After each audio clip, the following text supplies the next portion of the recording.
Hello. Hello, everybody. My name is Jason Roberts. I'm on some cold medication, so hopefully this will be coherent. The title of the talk is Gorogoa. Puzzle design is visual design.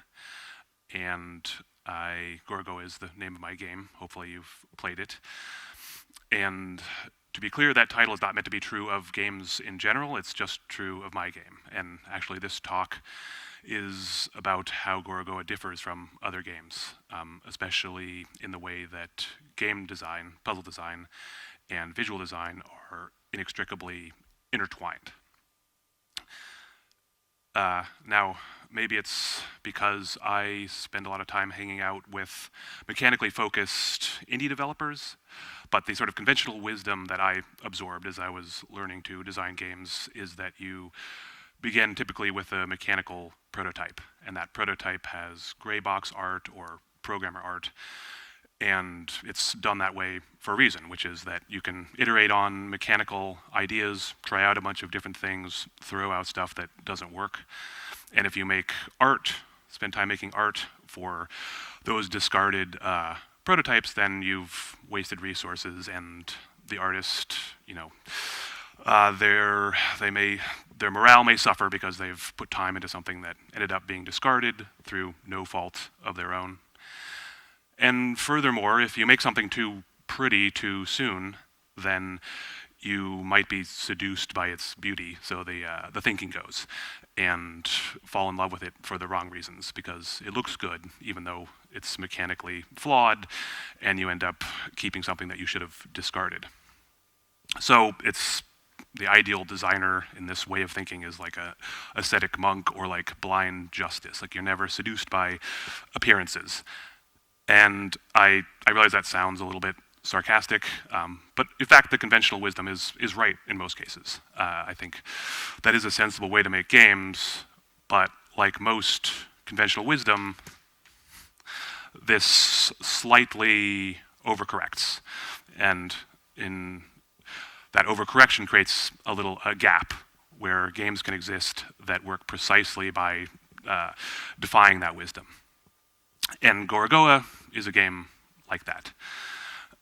It's a game where it doesn't make sense to create a gray box prototype. That's not, wouldn't be a useful exercise. A designer prototypes an idea because that idea is critical to the game, but not guaranteed to work. So it might fail, so it needs to be tested.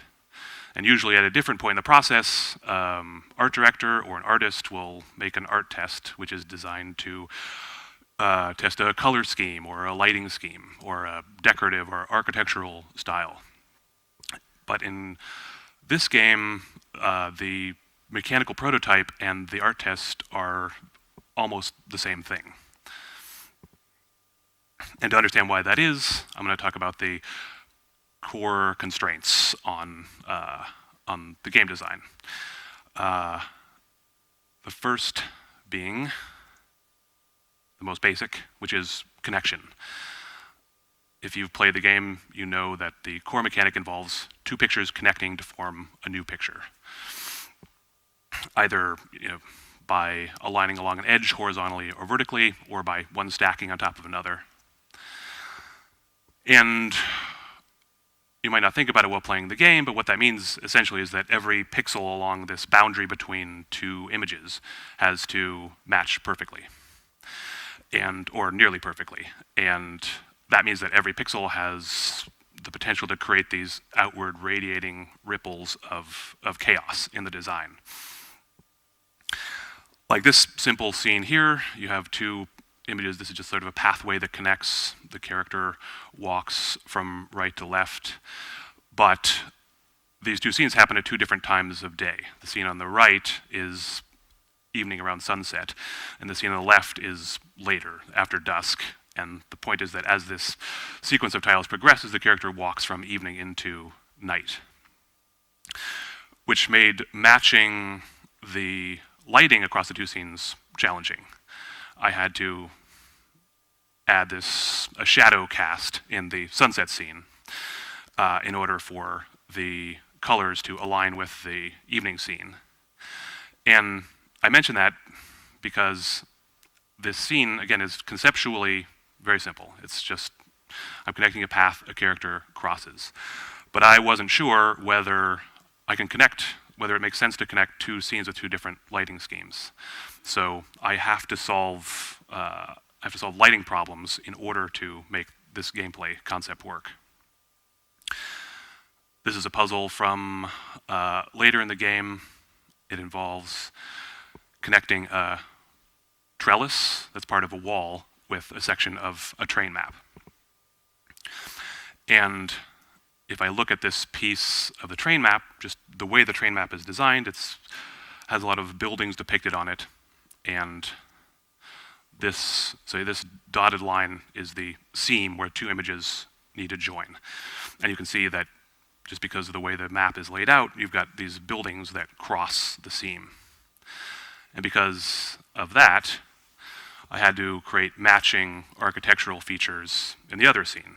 And the colors in the other scene need to match the colors on the map. So a design,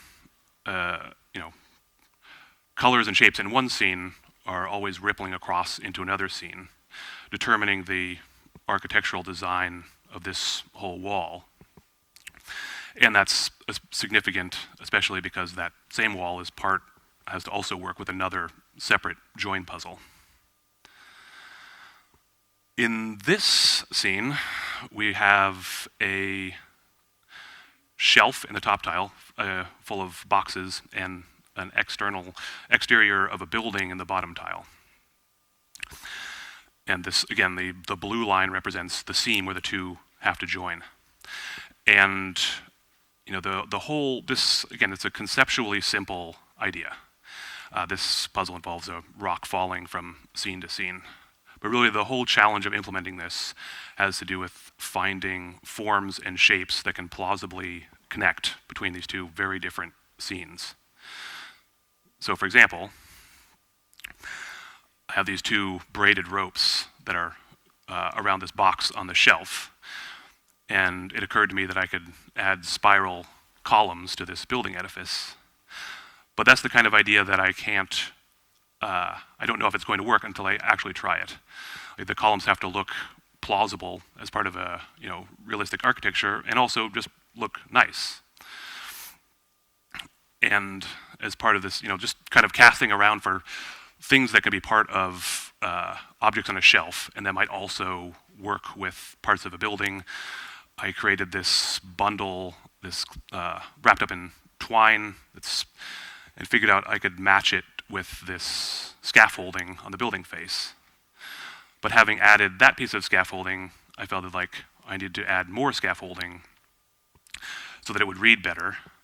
And then having added scaffolding to the edifice of this building, I decided that this entire scene should move to a place in the story's chronology where the city is being rebuilt after a war.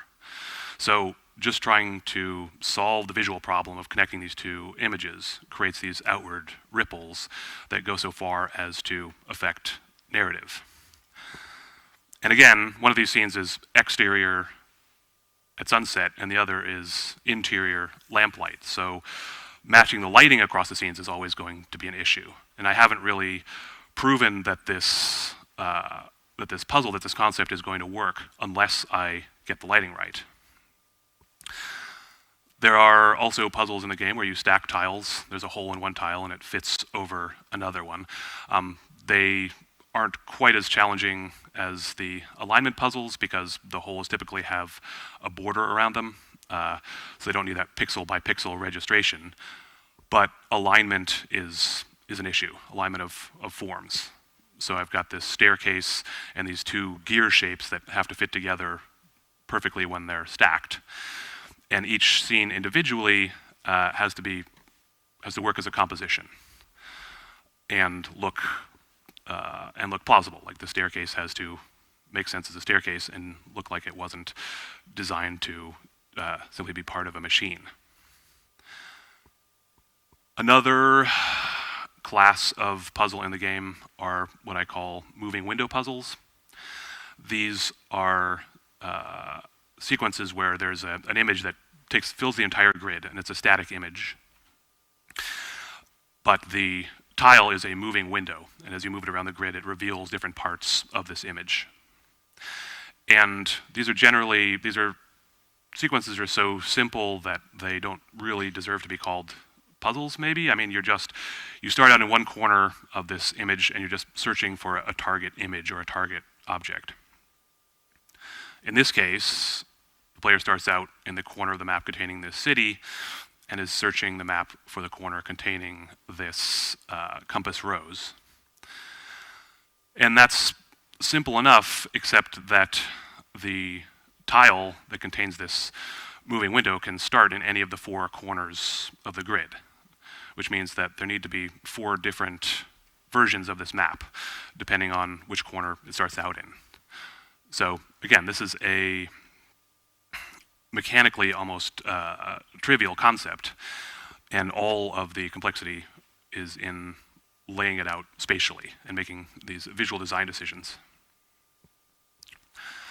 The second major constraint that I put on myself I call camouflage, which is that all the puzzle elements in the game have to be hidden.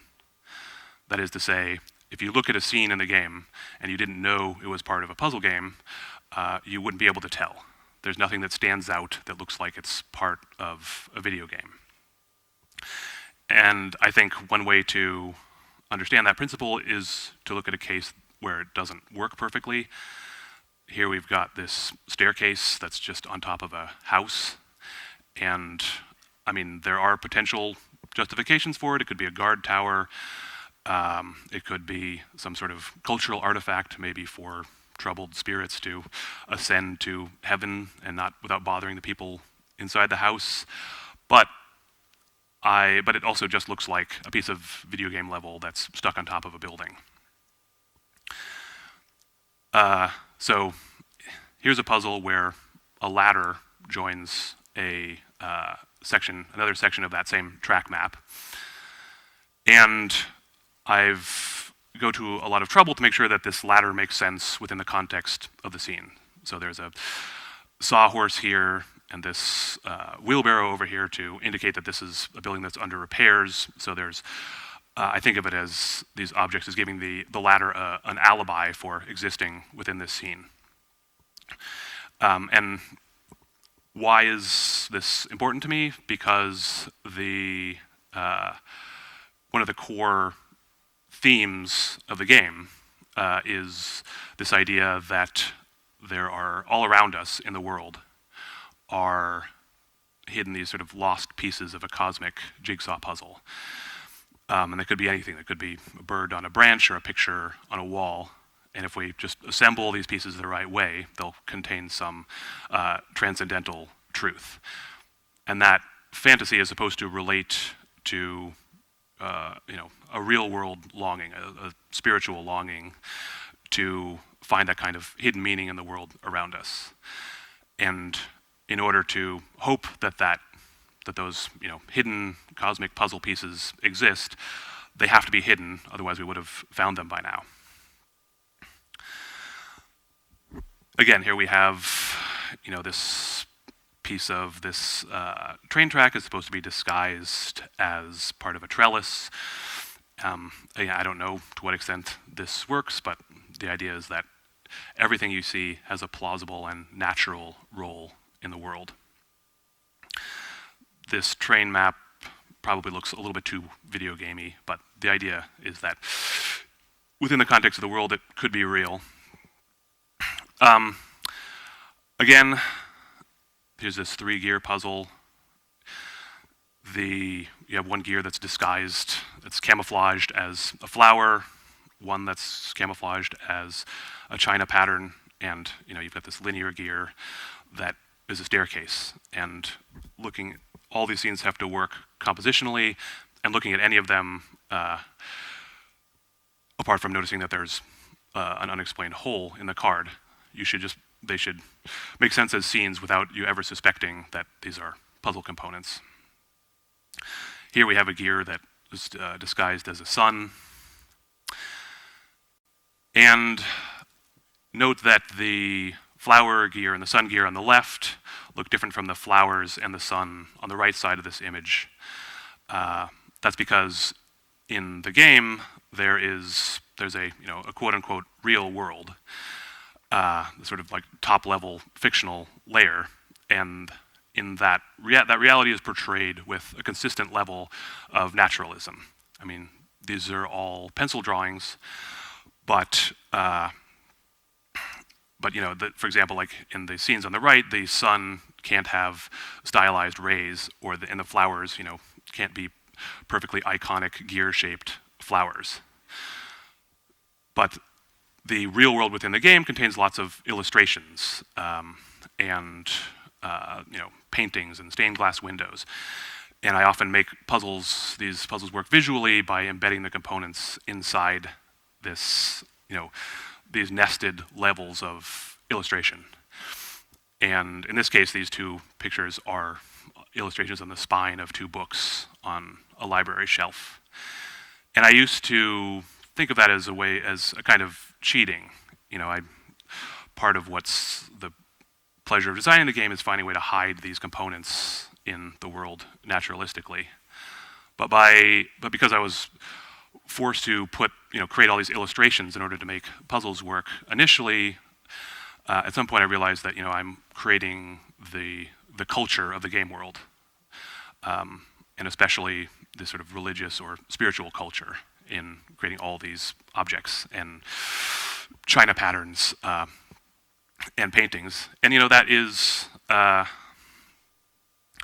we're all surrounded by illustrated objects all the time.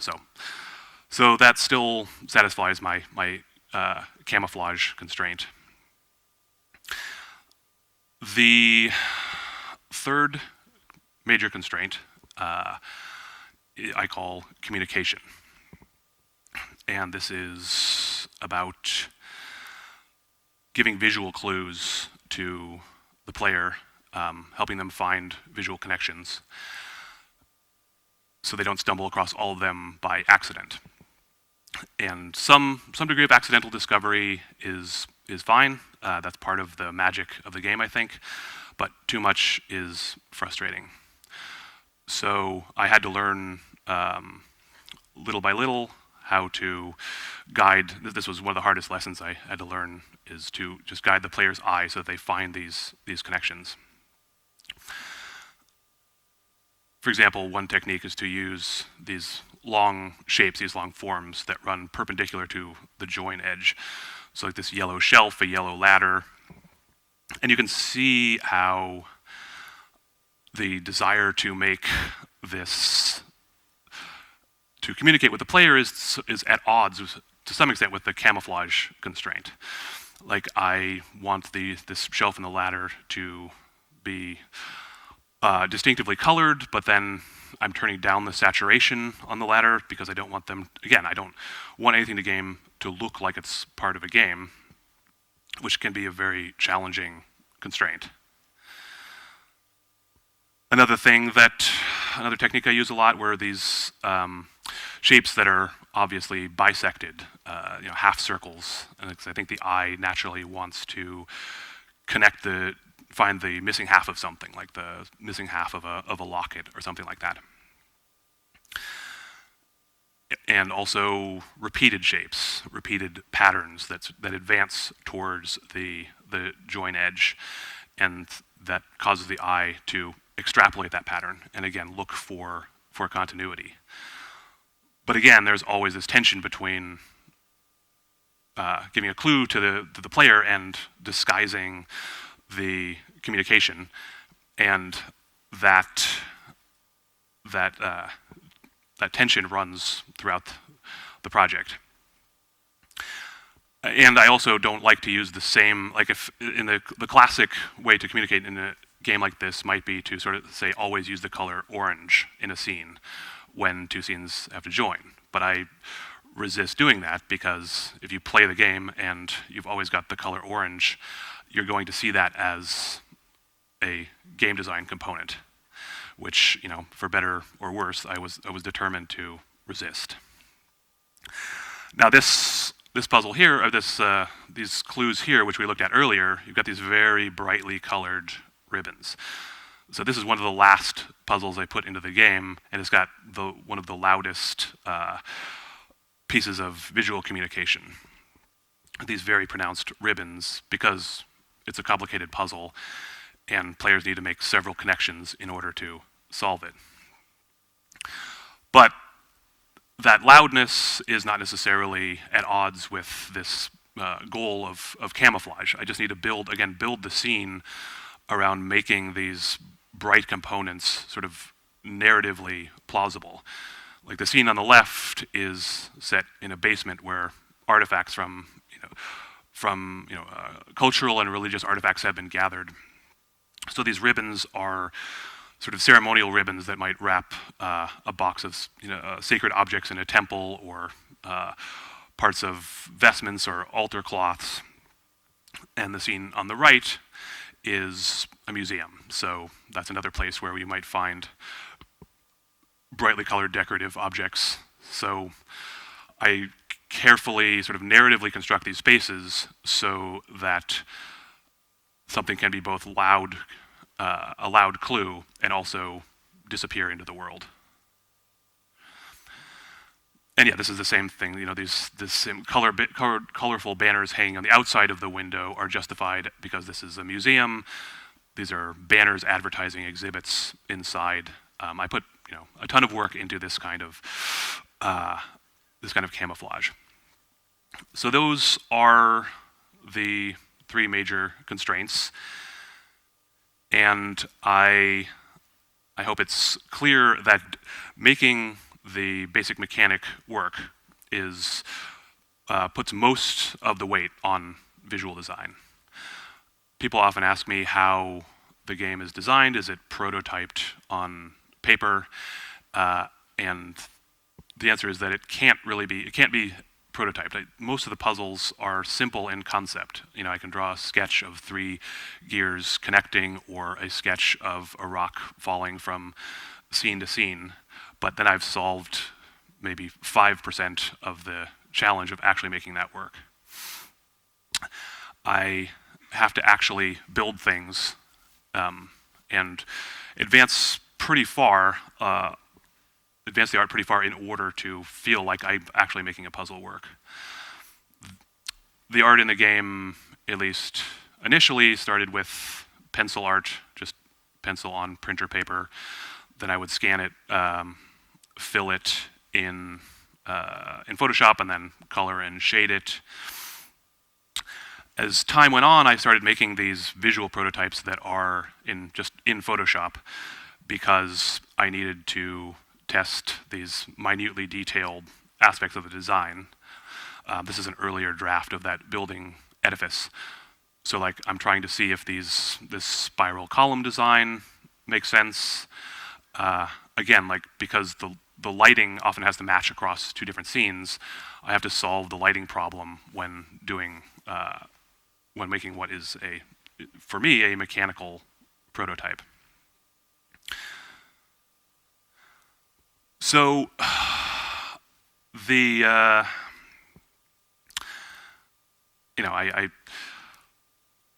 hesitate.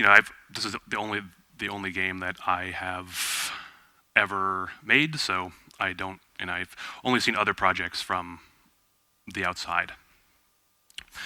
But I feel like there is a lesson in this process for me when I compare my project to other people's. And I often wonder if I could have made the same game, or the game the same way, if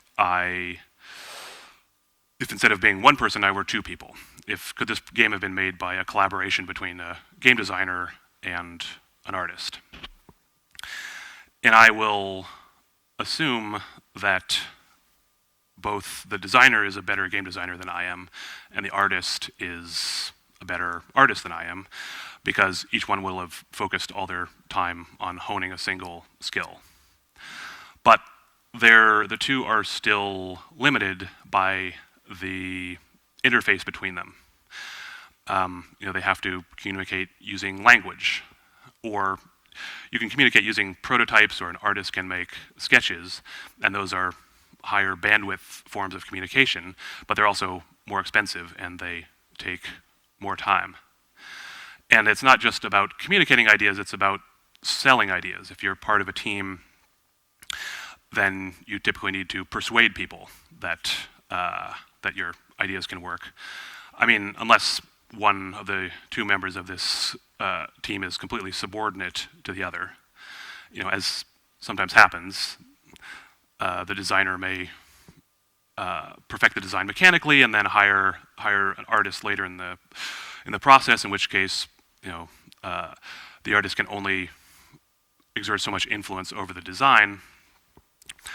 But that is limited by being a one-way street, and also even if you're paying an artist, you can only ask them to do so many revisions on a single idea before you start to harm the relationship and harm morale. I mean, and if designer and the artist are both, if it's an equitable arrangement and they're equal partners in the design, then that may mean that there are other directions you can't go in design-wise. Like, you can't maybe steer the whole design toward a game that is purely mechanical and visually minimal, because that wouldn't give the artist enough to do. And you can't steer in the other direction a purely visual game that is mechanically minimal, because that leaves the designer out. So there's this need to to balance roles, to balance egos to some extent. And while you can do more with a team, because you've got more people, you've got more skill for each person on the team, and you've got just a diversity of input, a diversity of ideas and perspectives, I still think there are certain designs that can only be approached, or are much easier to approach, I guess, if you are one person with multiple skills. So this is a designer artist, and notice I've made the ability lobes smaller than in the previous diagram, because you might not be as strong a designer or as strong an artist as other people out there. But what you do have that is your advantage is this much larger interface between these two lobes of your abilities, and that allows ideas to flow back and forth in the currency of thought, and there's no need to balance egos, because there's the ego is just one pool of fluid that flows back and forth. And you can make these highly intertwined designs, which I think is true of my game. Like, I think the pushback between making something work mechanically and solving visual problems, and even the narrative can alter in order to make a visual connection work. And I feel like that fluidity comes in part from the fact that it's all happening inside one head. And I think teams are great. Teams are the only way to make most kinds of games. And so like I say, you get diversity of perspective. I just think there are little pockets of the design landscape that you can only visit, that you can only explore as a multidisciplinary mind. So I'm reluctant to give any advice because I feel like this whole project was so idiosyncratic.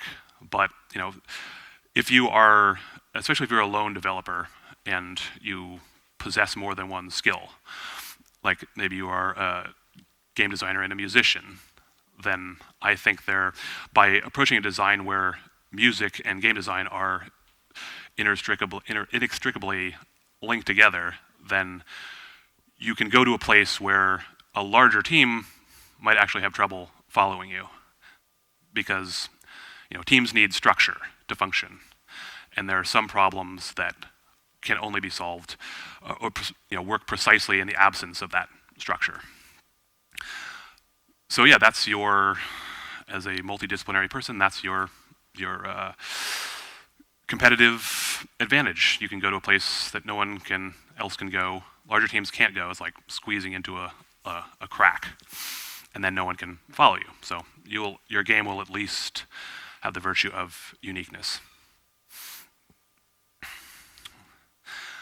Okay, that's it.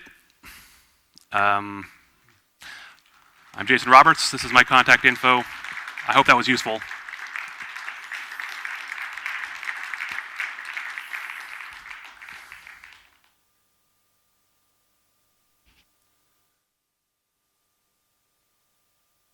I'll answer questions if anybody has any.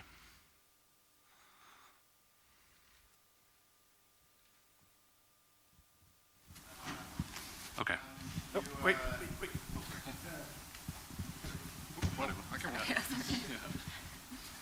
Yeah, I'm just. So are you working alone on this game the entire duration of the project? I worked with a sound designer and a composer, which is important to stress. But their part of the project was very sort of cleanly separated from what I was doing. So I gave them their own space. It was more like a separate domains of expertise rather than something that was intensely collaborative. I trusted my sound designer and composer to do their work. But yeah, I did all the design and the visual art. Yeah, I can agree on the thing that you explore something that's when you're in a team, you can explore the kind of thing you were doing here. It's tightly integrated with the visuals and design, so impressive. Thanks. Just had to say that. No, sorry. Yeah. Hello. Thank you very much. I highly appreciated your game. It was a long wait. I saw it at the experimental gameplay years back, so it took some time from there to here. But it's great that it's here. I'm curious about one specific thing, because you talk about the puzzle and the visual and these parts, but it also seems that there is an underlying narrative, not an explicit one, but there's a kind of mythology, and you clearly appoint meaning to the different objects and so on. And how did you work with those aspects? There is an underlying narrative, and I wanted it to feel mysterious because I like the experience of mystery. I mean, the narrative, I know what I think the story is, and I know what I think the chronology is. That was an additional constraint. So if, I guess, gameplay, visual design, and narrative are at least 3 points of a triangle. And a lot of the work I threw out early on in making the game was because it didn't work, because I hadn't thought about the narrative and themes. So the puzzles worked fine, and the scenes that contained the puzzle pieces looked nice, but they were not justified. And so there was a whole ruthless overhaul of game content because it wasn't working narratively. But like I say, any part of the design can push back on anything else. So there were cases where I tweaked parts of the story, like localized parts, to make something work visually, because the visual connection problem was the biggest challenge. So everything else, to some extent, had to be fluid to give that enough room to work. Did you write it down? The narrative? I probably made notes, but most of the work on the game either happened in my head, because, like I say, the puzzle concepts, in my view, are simple. It's the execution that's challenging. So most of the work happened in the game engine with art that was mostly, was like 75% final, because it had to be. And the outlines, the story, and the theme were simple enough that I keep them in my head.